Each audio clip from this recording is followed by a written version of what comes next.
Apa yang paling sulit dibentuk pada diri manusia? Yang paling sulit adalah integritas. Kemudian berikutnya lebih mudah tetapi tidak semudah yang terakhir adalah motivasi. Kemudian yang terakhir adalah kompetensi. Dan dalam hal ini kompetensi saja berbeda dengan ability alias kemampuan.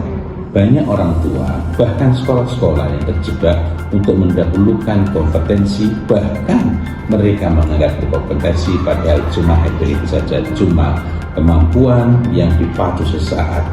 Padahal kalau kita melihat sejarah, mari kita tengok misalnya ada seseorang yang namanya William James Sidis.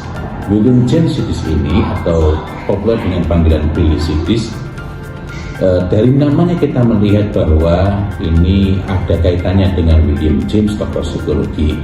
Meskipun kaitannya sebenarnya adalah bapak dari William James Sidis ini, yaitu Profesor Boris Sidis, merupakan pengagum berat dari William James.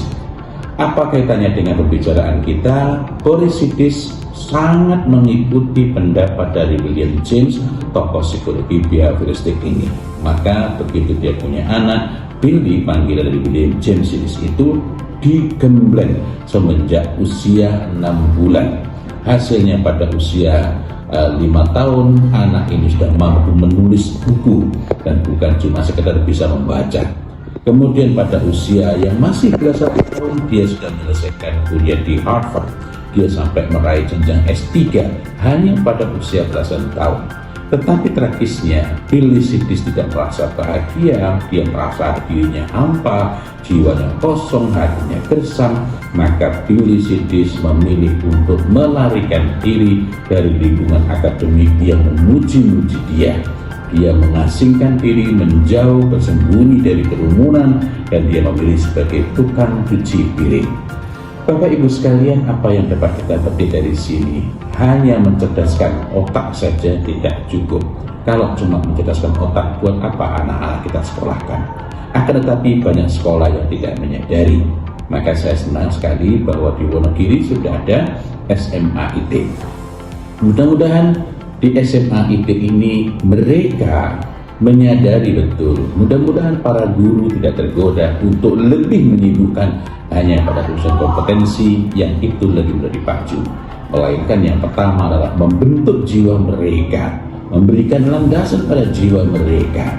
Sebagaimana diingatkan oleh Nuruddin Isfir Al-Qarni bahwa kalau kita menginginkan anak-anak itu memiliki Ar-Raqabah Adzatiyah. Ar-Raqabah Adzatiyah adalah kemampuan untuk memantau diri sendiri, self-monitoring and censorship. Memantau diri sendiri, memilah, memilih mana yang baik, sehingga dengan itu, kalau anak-anak sudah memiliki Raqabah Adzatiyah, pegang HP jadi kebaikan, ada kesempatan jadi kebaikan, buka Google jadi kebaikan. Ini ketika anak-anak memiliki Raqabah Adzatiyah. Tetapi untuk menuju ke sana, yang diperlukan pertama kali bukan mencerdaskan otak mereka, melainkan yang pertama mengenyangkan kebutuhan psikologis dan emosional mereka. Kemudian yang kedua, setelah itu mengembangkan kebaikan-kebaikan yang ada pada diri mereka. Tanmiyatu husul khair. Nah, ini yang perlu dilakukan. Apa kebaikan-kebaikan itu? Kesungguhan, keseriusan, integritas, dan lain-lain.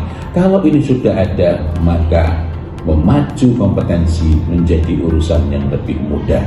Mudah-mudahan dengan demikian kita bisa berharap anak-anak yang bukan hanya cerdas. Dan alhamdulillah saya dengar kabar bahwa di sini disediakan program beasiswa. Selain kita tidak berbicara mengenai ada tahfidz, yang ini sudah menjadi bagian dari SMA IT Abu Dhabi.